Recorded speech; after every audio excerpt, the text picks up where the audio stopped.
I believe that kids' church and having kids in church with you are both good things. But I believe that having your kids in church with you is so much better. Hi, I'm Lindsay. This is Kelly Day Goals.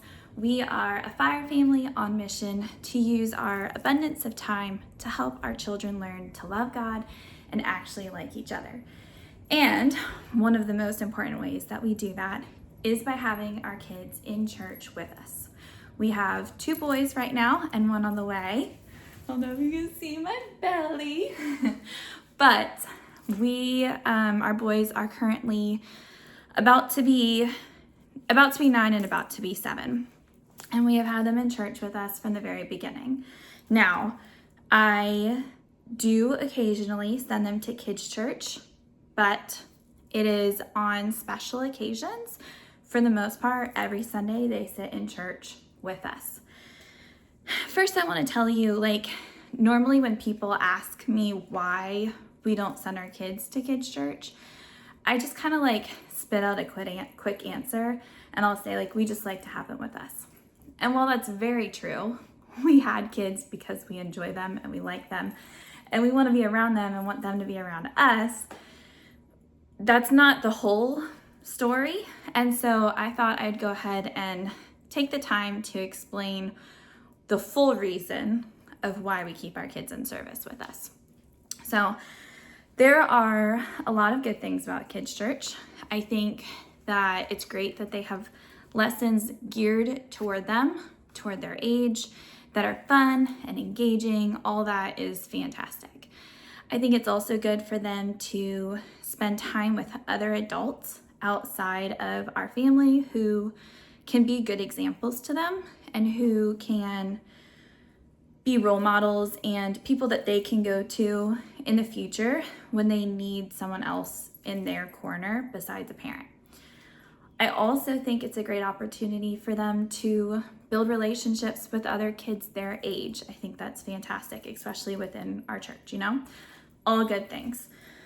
But our kids do get that in other ways. So as far as lessons geared specifically toward them, we're doing multiple Bible studies in our house and Bible curriculums in our homeschool day. And there's just a lot of different opportunities like that I'm exposing my kids to. That doesn't concern me at all. As far as the relationship aspect goes, that is a little bit trickier. So we're fortunate though that we go to a church that has once a week or once every 2 weeks during the school year, there's a night set aside for kids. They're split up by grade level, and it's basically like Sunday school. It's basically like kids' church, but it's during the week, during the school year. And so that also gives them that opportunity to create relationships with mentors and other kids their age.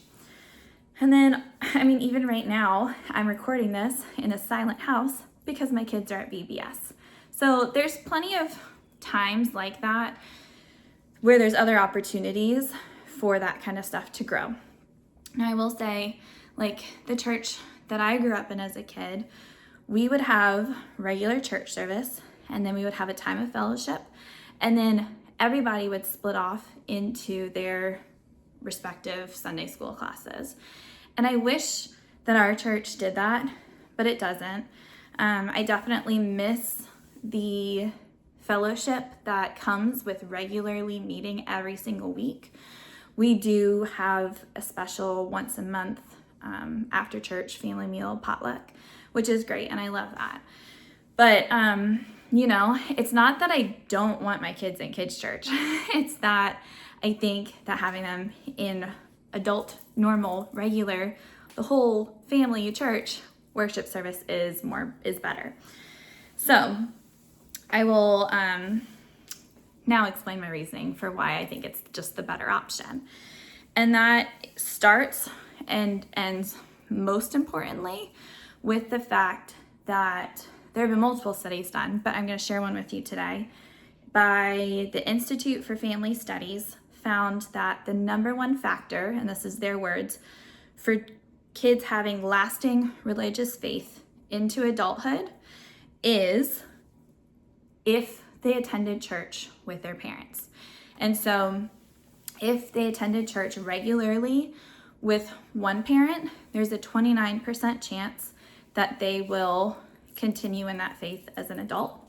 If they regularly attended church with both parents, there is a 41% that they will continue in that faith as an adult. And I don't know, that may sound like a slim amount, a slim percentage, but they say it's really like the number one thing that can be pointed to in keeping our kids in church as adults. And so you might be thinking, wait a minute, your husband's a fireman. He's not always in church with you. And that's true. Unfortunately, like 15 to 30% of the time, he can't be there because he has to be on shift. And that's unfortunate. But for the majority of the time, he is there and he prioritizes it, which is important. But we're also so fortunate in this season that we're in right now that we have, in addition to the two of us, my kids are also getting to sit in church with all four of their grandparents, a great grandma, an uncle, godparents, like other adult family friends that are close. You know, it's just, I think that them getting to sit in church specifically with their dad and their two grandpas and an uncle and getting to see them set that example will have a much longer lasting impact on them than going and playing a silly Bible bingo game. You know what I mean? Not to discount that things, again, I still think kids' church is good. I just think that kids being in regular service is better. And that's my number one reason why. One of your main arguments against it might be like, my kids can't sit there quietly. They're not grasping what's being said because it's going above their heads. And I just want to read a Charlotte Mason quote, kind of an argument of that. This is her quote. She said, "Don't insist on mere outward conformity, but realize that reverent actions can awaken reverent feelings. The importance of reverent attitudes is a little apt to be overlooked in these days.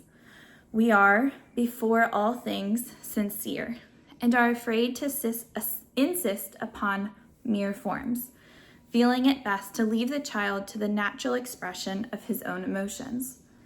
Here perhaps we are wrong, as it is just as true to say that the form gives birth to the feeling as that the feeling should give birth to the form." And then she said, "Children should be trained in the habits of attention and real devotion during short services or parts of service." And so that was from her volume 3, page 141, most of that. So just a challenge to you to expect more of your kids, to believe in your kids more, and that they can actually grasp more than you give them credit for. A second argument you might have is, I don't want them in service with me. I'm not getting anything out of service when I'm having to, babysit and look over them. And I hear you, I get it.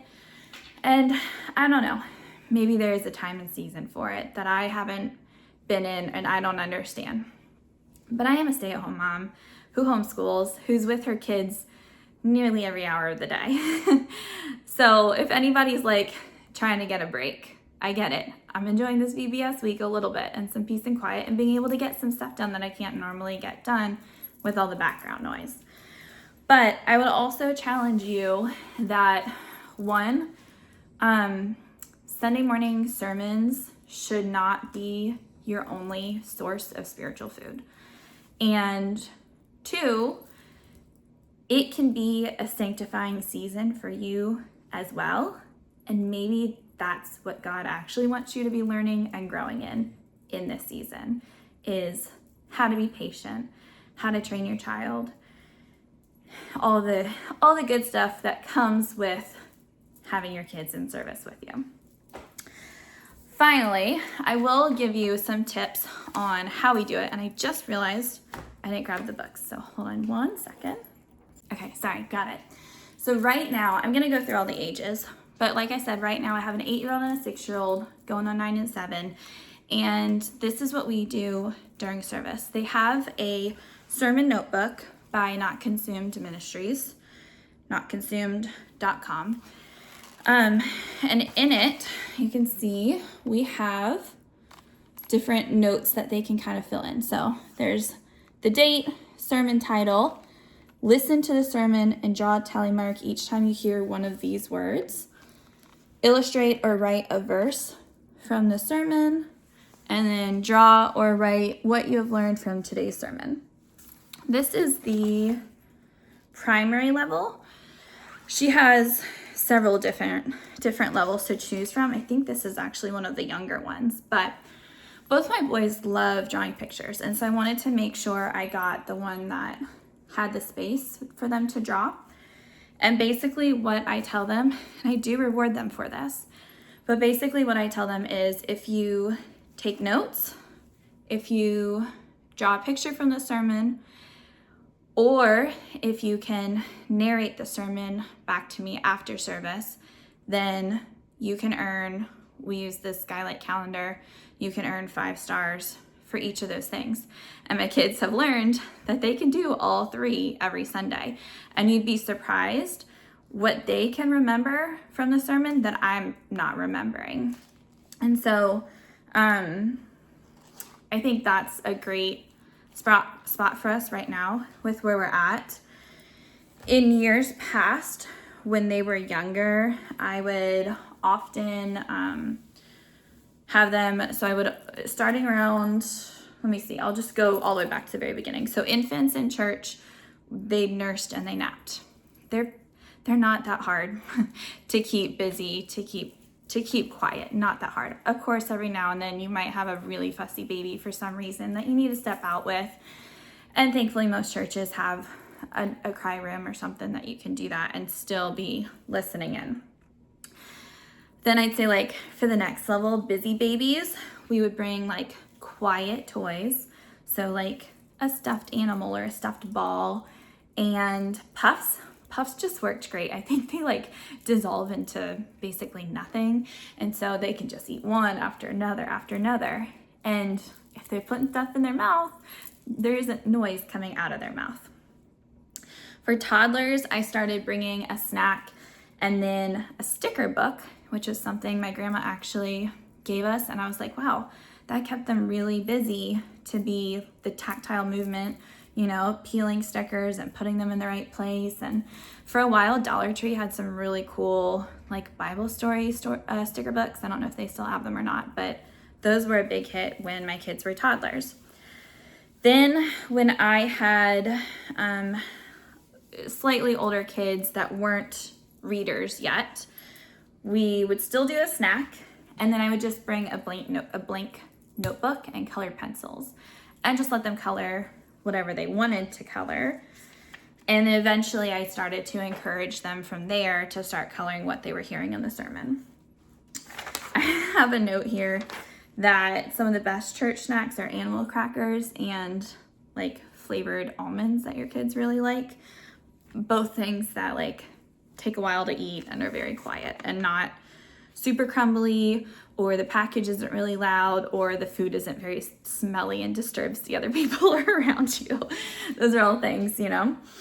And then I'm trying to see, as soon as they are able, we encourage them to stand when everybody stands, stand while singing, listen during the announcements, and then the snack and the coloring could come out once the sermon started and we sat down. And then from there, we moved on to these sermon notebooks. So that's how we got that. It's been pretty great so far.